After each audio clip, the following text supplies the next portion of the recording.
You're listening to The Hikam with Shaykh Zahir Bacchus of the Lotri Foundation. In this podcast, Shaykh Zahir explains the aphorisms from Ibn Ata'illah's famous book of wisdoms, Al-Hikam Al-Ata'iyah, a classical manual of spiritual development. Visit seekershub.org for online courses, our reliable answer service, and engaging media. Alhamdulillahi Rabbil Alameen. Wa sallallahu ala Sayyidina Muhammadin wa ala alihi wa sahbihi wa sallam. Allahumma alimna ma yanfa'na wa anfa'na bima 'allamtana wa zidna 'ilman bi fadlika. Wa sallallahu ala Sayyidina Muhammadin wa ala alihi wa sahbihi wa sallam. Ameen. The Hikam ibn Ata'illah, Shaykh ibn Ata'illah, this particular part of the Hikam, as we said, is concerning the traits that one has to fight, or the part of oneself that one has to consistently be aware of, that it doesn't take you down the wrong path, or allow yourself to be put into a distance away from Allah subhanahu wa ta'ala. So yesterday we talked about the humiliation that Allah subhanahu wa ta'ala has in store for those who follow their desires. Not only follow their desires, but they use the metaphor of planting a seed of desire, meaning that they act upon their desire, and by acting upon their desire, they not only plant it, but they water it like a tree. It becomes a sapling, and then it grows. So they just continue down this path of that started with a desire, that an action or a word started with a desire, and it continued down this path until it led, or it leads them to where they become, where the reality, Allah subhanahu wa ta'ala brings them to the reality of how this action or this word or words have led them to, by Allah subhanahu wa ta'ala, by humiliation, in which Allah subhanahu wa ta'ala brings them to that understanding, that reality or realization of what they acted upon. Instead of acting upon Him and acting upon sincerity and seeking the advice of what is right and what is correct with Allah subhanahu wa ta'ala, they based it on their lower self. And so likewise this hikmah here, ما قادك شيء مثل وهم, nothing leads you, he says, radiallahu anhu, he says, nothing leads you on like delusion, wahm, nothing leads you on like delusion. The word itself, qadaka, that it brings you forth, or it pulls you forward. It pulls you forward, leads you on. Something we can be led on by all kinds of stuff. All kinds of things can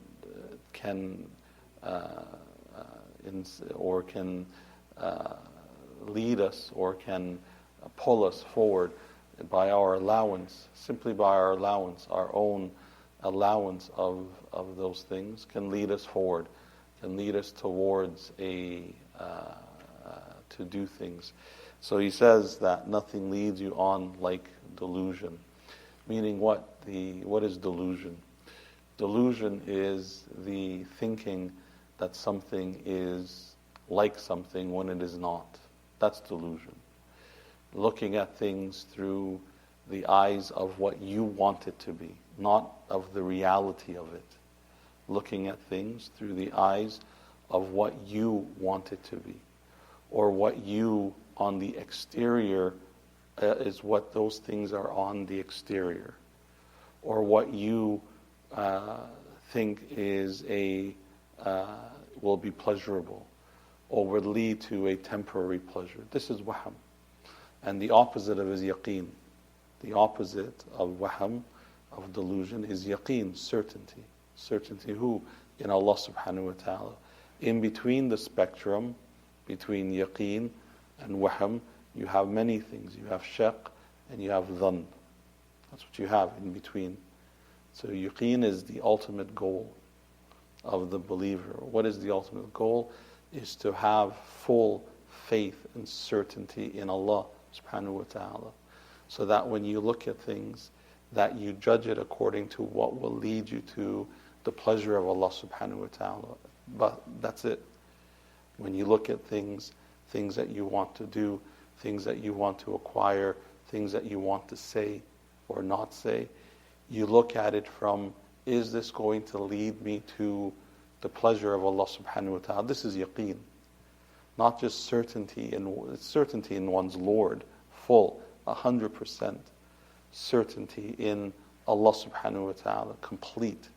So that whatever happens, that you put it into the perspective, this comes from Allah subhanahu wa ta'ala.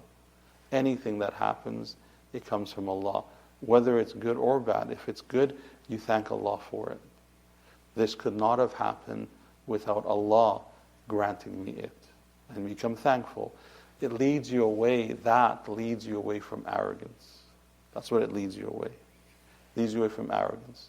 When something bad happens and a person has yaqeen, certainty, and something bad happens, he says what? He says, and he has patience. This is from Allah. And Allah is the one who will, Allah subhanahu is the one who will lift it and provide a mukhraj, provide a way out. It's Allah subhanahu wa ta'ala. I'll apply my effort, I'll keep doing what I have to do for him. But the person with yaqeen who faces a trial or an obstacle is not going to decrease his ibadah. He won't. And he's not going to doubt his Lord. And he's not going to have depression or anxiety over what Allah has brought him to or her to. They're not going to have it. They're not going to sway away from their certainty with Allah subhanahu wa ta'ala, from their full belief in Allah. They won't question their Lord. They won't. This is yaqeen. Wahm is the opposite spectrum. Wahm is when you compete, as he said, as we talked about yesterday. Wahm is when you are deluded. In what? That what good happens to you, you think it's from yourself. When something good happens, it's based on you and your effort. Based on you and your effort. This is wahm. So the person is not led, who is deluded, is not grateful. He's not great. He's grateful to himself. He is grateful. He's grateful to himself. He sees it coming from himself. This is wahm. This is delusion. When something bad happens, he questions his Lord on it. I don't deserve this. This is wahm. This is delusion of the believer. Delusion. Why did this happen to me?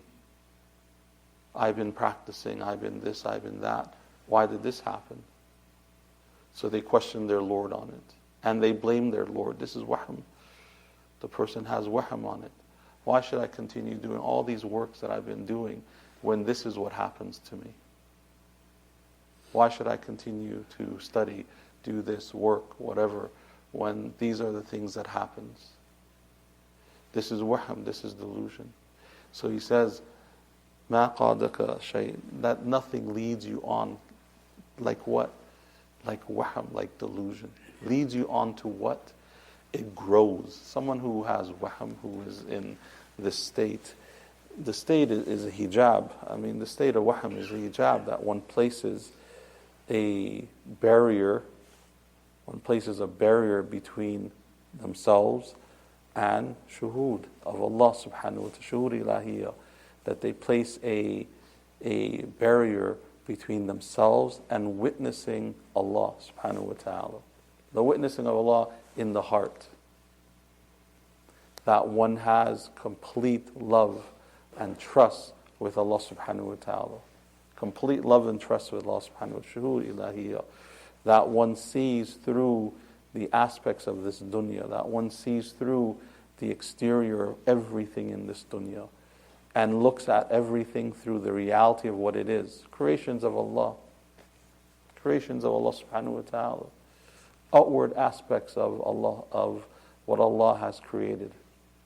And so that person has hijab, he has a barrier between him and Allah subhanahu wa ta'ala that he's placed himself, that he has placed. And so that wahm leads, it continues, and it grows, because it's shaitan who is whispering. It's a khatir. Wahm comes with thoughts, as shaitan. And the person who is deluded, he listens to shaitan. From the moment that he starts listening to shaitan has him in his grasp. And it only goes and it only gets worse. So he deepens. The person gets deeper in the delusion. The person gets deeper in the delusion. And so the person believes that whatever the shaitan is saying, this is how it is. This is how it is. And the shaitan is, when this happens, even the people who practice can be in a deluded state.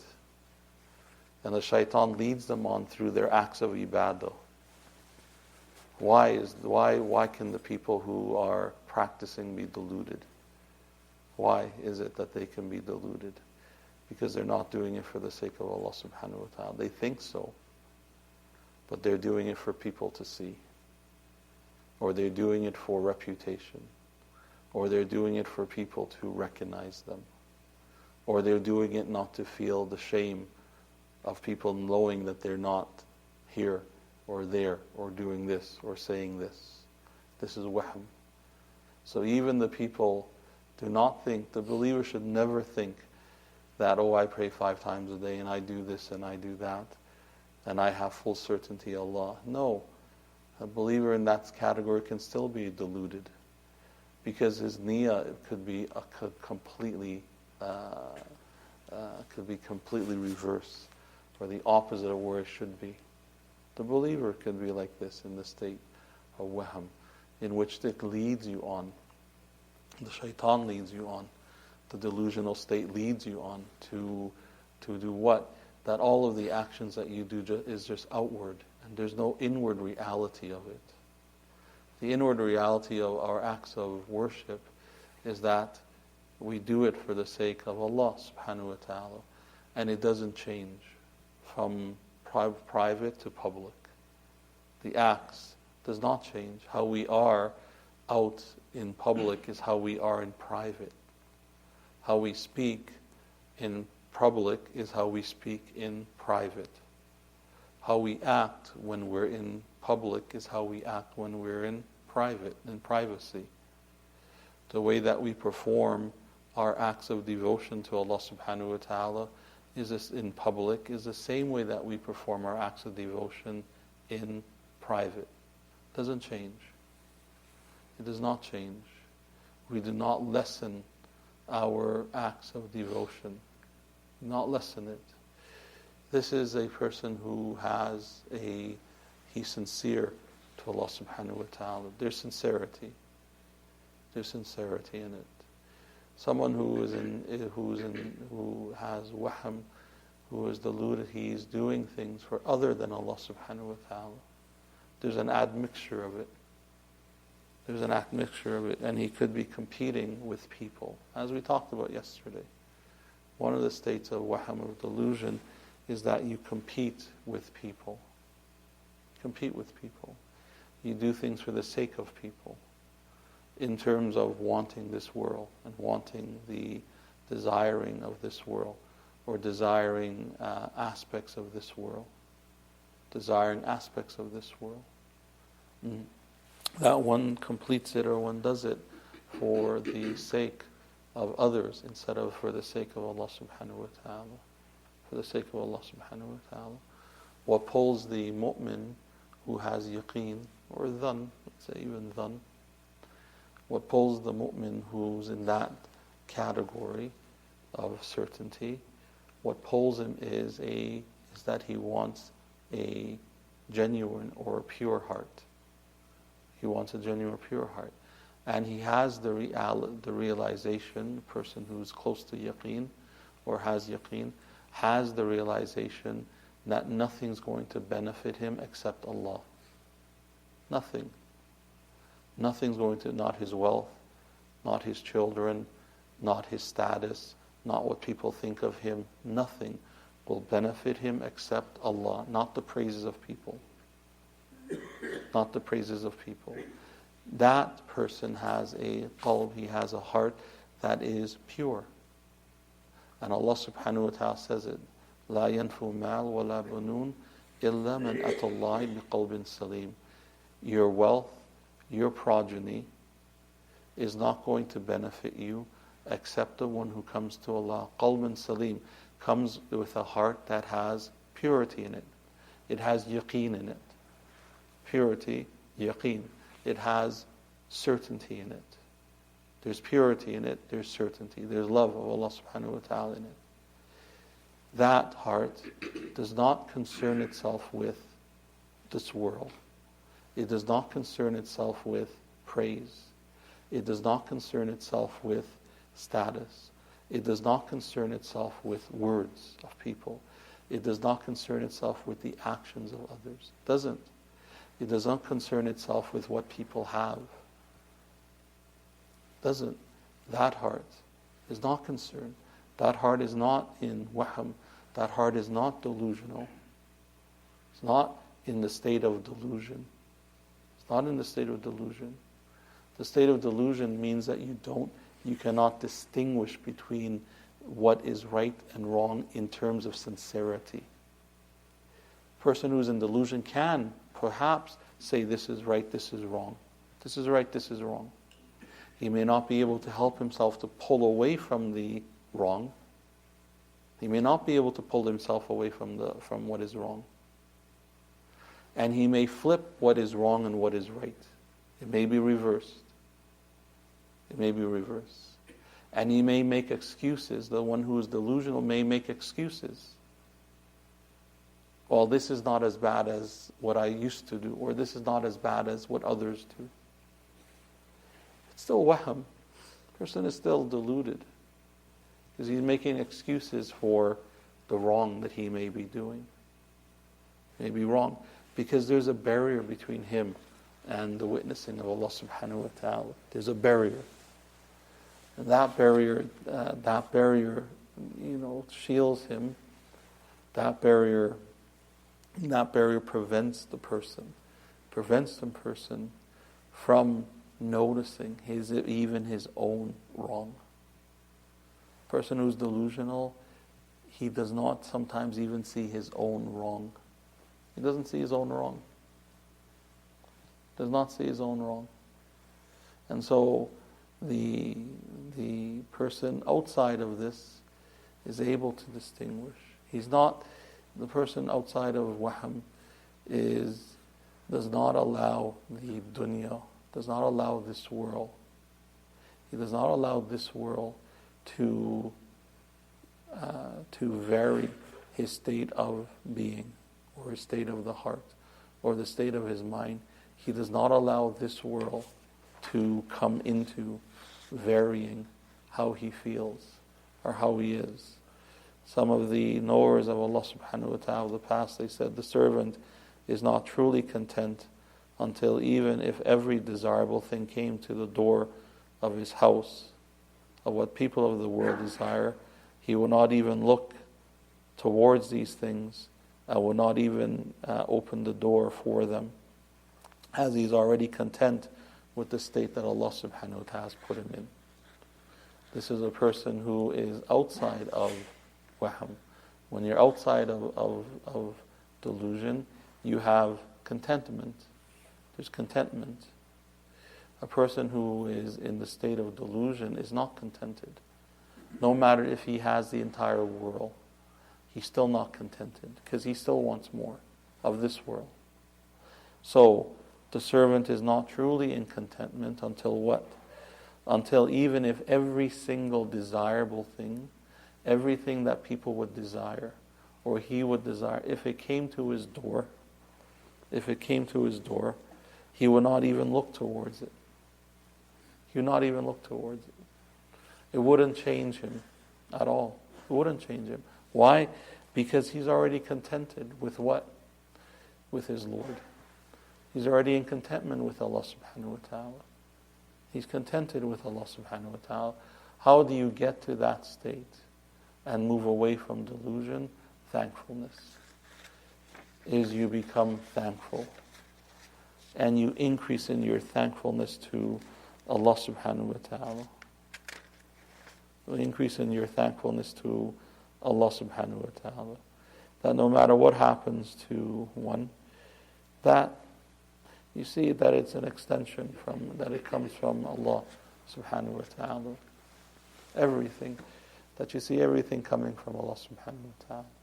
And that you thank Allah subhanahu wa ta'ala for allowing you to do this, or allowing you to walk away from this, or allowing you to get this, or acquire this, or that you become thankful servants to Allah subhanahu wa ta'ala.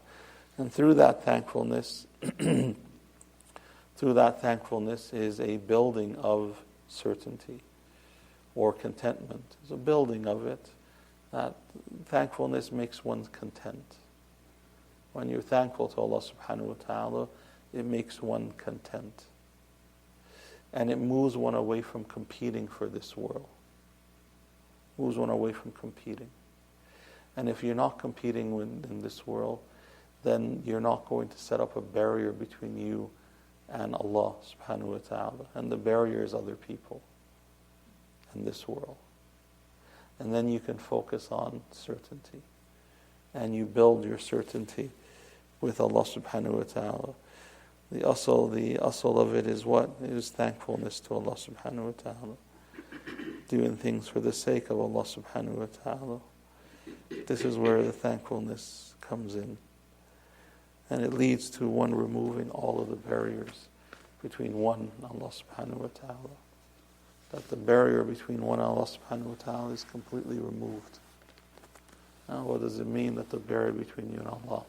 That there's that the reality of your servanthood, of you being a servant, is then realized.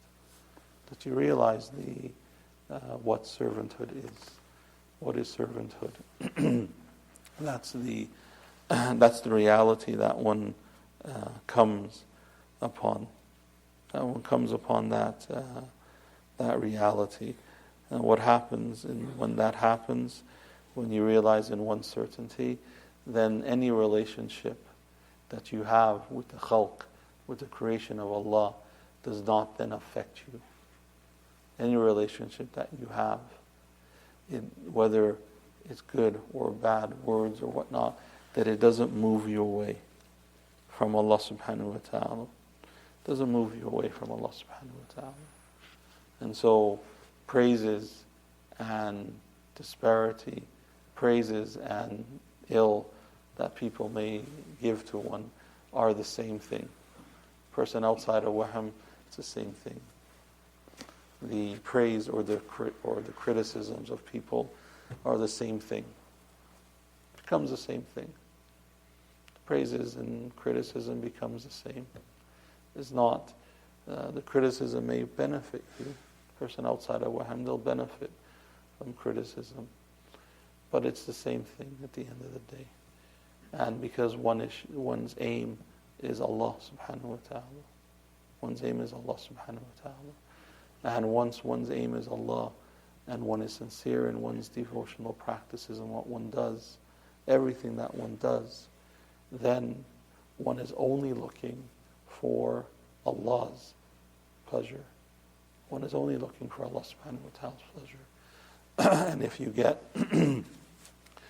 you attain the pleasure of people, you're still aiming for Allah's pleasure.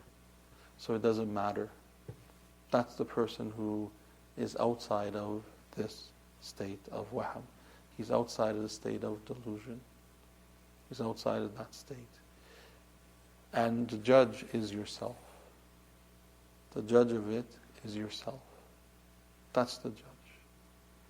The judge is yourself.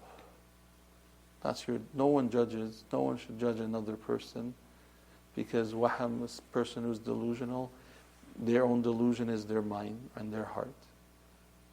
We don't judge. You have to judge yourself. What are you in, and where do you want to go? And if you want to go towards a state of yaqeen, then become thankful to Allah subhanahu wa ta'ala, and keep your acts of ibadah, keep it the same no matter where you are, private or public, it is the same, and you only increase in it. If you do that, then you go to Allah subhanahu wa ta'ala, and with the rahmah of Allah subhanahu wa ta'ala, everything is from the mercy of Allah subhanahu wa ta'ala. Then you go towards Allah subhanahu wa ta'ala, qalbin salim. May Allah subhanahu wa ta'ala haqiqna bi dhalik. May Allah subhanahu wa ta'ala make us to the reality of it. May Allah subhanahu wa ta'ala help us, guide us, forgive us, have mercy upon us, increase us in closeness, practice to Him. May Allah subhanahu wa ta'ala forgive our parents, our elders, give them good health and long life. May Allah subhanahu wa ta'ala protect our children, keep them on the straight path, give them success in this world and the next world. May Allah subhanahu wa ta'ala, those who are sick, may Allah subhanahu wa ta'ala heal them and cure them, nurse them back to good health. May Allah subhanahu wa ta'ala protect our brothers and our sisters faced with difficulties. May Allah subhanahu wa ta'ala remove the difficulties from them, turn the plans of the oppressors against themselves. May Allah subhanahu wa ta'ala increase us in closeness to Him. May Allah subhanahu wa ta'ala help us and guide us, forgive us. May Allah subhanahu wa ta'ala make our homes amongst the homes of the believers, and make our last words our best words. سبحانك اللهم وبحمدك أشهد أن لا إله إلا أنت أستغفرك وأتوب إليك وصلى الله على سيدنا محمد وعلى آله وصحبه وسلم. Thank you for listening to The Hikam with Shaykh Zahir Bacchus. Help Seekers Hub spread the light of guidance to millions around the world by supporting us through monthly donations by going to seekershub.org/donate. Your donations are tax deductible in the US and Canada.